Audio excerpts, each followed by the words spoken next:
imaginons qu'on sera légèrement en deçà de 2019, mais tout est encore possible pour qu'on soit vraiment dans le même équilibre. Sachant que 2019 était une année exceptionnelle. Tout à fait. C'est pour ça que je vous dis qu'on serait légèrement, c'est dans nos prévisions aujourd'hui, notre courbe est légèrement en dessous. On a 3-4 points de moins sur l'ensemble de la saison. Là où on a le moins de visibilité, c'est sur la fin de la saison, hein, donc après les vacances de février, l'intersaison et les vacances de printemps. Mais on sait aussi que c'est des périodes où c'est encore trop tôt pour voir le remplissage vraiment définitif. Alors si on parle chiffres, on parle en taux de remplissage, quels sont les chiffres? Sur les vacances de février, nous sommes à 80% de remplissage, à plus de 80% de remplissage. Sur les vacances, sur l'intersaison, on est plutôt à 50% de remplissage aujourd'hui. Et le mois de janvier, qui est un bon indicateur aussi, a vu son remplissage passer de 65 à 60% du fait de la diminution effectivement des groupes. Si on parle transaction maintenant, comment se situe le marché? Il y a toujours une demande plus forte que l'offre? Effectivement, Thierry, aujourd'hui nous sommes vraiment toujours dans une crise de l'offre. On a une liste de clients potentiels acquéreurs, une liste d'attente, si on peut appeler ça comme ça, et nous avons du mal à rentrer des mandats. Et d'ailleurs, très souvent, ces mandats, on n'a même pas le temps de les mettre en ligne, puisqu'on a toujours des clients qui sont intéressés. Plusieurs raisons pour ça. C'est notamment parce que les clients sont attentistes, les propriétaires sont attentistes. Les prix en fait sont quand même un peu instables, donc on ne sait jamais à quel prix exactement le vendre. Et aussi parce qu'ils ne peuvent pas se déplacer, donc ils ont du mal à venir prospecter les biens. Et réellement, en général, c'est un marché de renouvellement.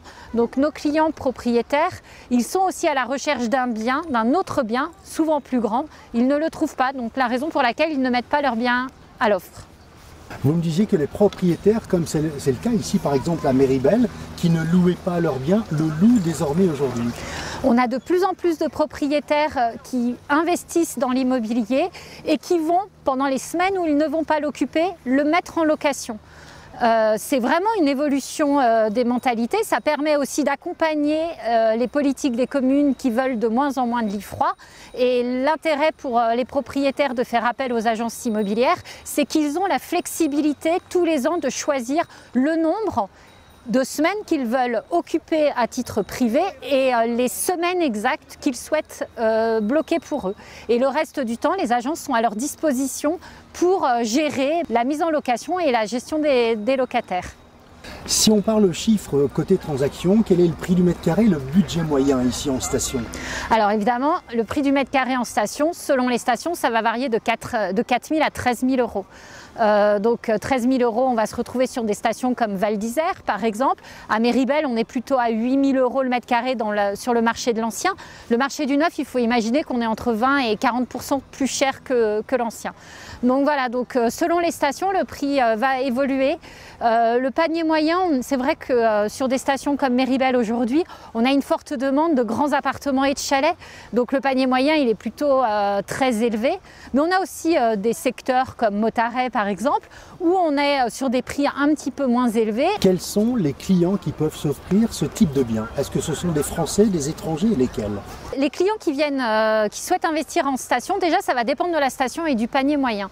C'est vrai que sur des très grands appartements, on peut avoir une clientèle étrangère qui reste à dominante marquée, mais on voit aussi que sur les paniers moyens de 300 à 450 000 euros, dans la mesure où aussi il y a une rentabilité liée à la mise en location de leurs biens, on retrouve une clientèle française, de cadres français qui ont envie d'avoir un pied-à-terre en montagne avec effectivement, ce que je vous disais tout à l'heure, l'intérêt de le mettre en location.